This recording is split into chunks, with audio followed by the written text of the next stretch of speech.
વડોદરાની મધ્યમાં આવેલા ઐતિહાસિક એવા સૂર્યનારાયણ મંદિર ખાતે મહાસુદ સાતમના દિવસે સૂર્યનારાયણ મંદિરમાં રથ સપ્તમીની ભવ્ય ઉજવણી કરવામાં આવી રહી છે. ત્યારે ભગવાન સૂર્યનારાયણ મંદિર ખાતે મહાલક્ષ્મી યજ્ઞનું આયોજન કરવામાં આવ્યું, જેમાં મોટી સંખ્યામાં ભાવિક ભક્તો વહેલી સવારથી જ વિશેષ ઉપસ્થિત રહ્યા હતા. મંદિરને પણ શણગાર કરવામાં આવ્યો છે, જ્યારે ભગવાન સૂર્યનારાયણની પ્રતિમાને પણ પુષ્પથી શણગાર કરવામાં આવ્યો. ત્યારે મહારાષ્ટ્રીયન સમાજ દ્વારા હલ્દી કુમકુમનો કાર્યક્રમનો આજે છેલ્લો દિવસ ગણાવવામાં આવે છે. ધાર્મિક શાસ્ત્રોક્ત પરંપરા મુજબ ઉજવણી કરવામાં આવી.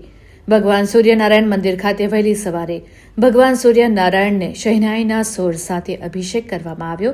ત્યારબાદ સવારે 8:30 શ્રી લક્ષ્મી યજ્ઞનો મંત્રોચ્ચારનો પ્રારંભ કરવામાં આવ્યો હતો. 7 ઘોડા ઉપર સવાર ભગવાન સૂર્યનારાયણનો વિશેષ દિવસ એટલે રથ સપ્તમી. જપાકુસુભસંકાશમ કાશ્યપેયમ મહદ્યુતિમ તમોરિમ સર્વપાપગણમ પરતોસ્મિ દિવાકરમ. આજે રથસપ્તમી છે અને રથસપ્તમીના અંગભૂત દર વર્ષ પ્રમાણે અહીંયા પોસ્ટ ઓફિસની સામે આવેલું શ્રી સૂર્યનારાયણ ભગવાનના મંદિરમાં આજે લક્ષ્મી હવનનું આયોજન કરવામાં આવ્યું છે. આ અમે લગભગ 40-50 વર્ષોથી આ કાર્યક્રમ કરતા આવ્યા છે અને મંદિરમાં આવા ઘણા અનેક કાર્યક્રમો થાય છે અને આજે રથસપ્તમીના નિમિત્તે આ ખાસ આયોજન કરવામાં આવ્યું છે લક્ષ્મી યાગનું. તો સર્વ ભક્તોએ દર્શનનો તથા પ્રસાદનો લાભ લેવો અને આ કાર્યક્રમમાં આવીને ભગવાનનો આશીર્વાદ લઈને આશીર્વાદ લેવો.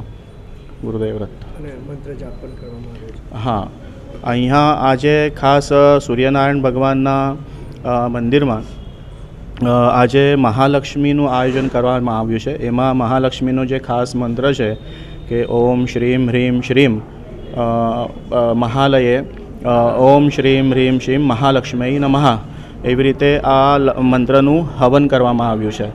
તો એના લીધે પણ આ એક યાગનું બહુ મહત્ત્વ છે. તો બધાએ આનો દર્શનનો તથા લાભ લેવા વિનંતી છે.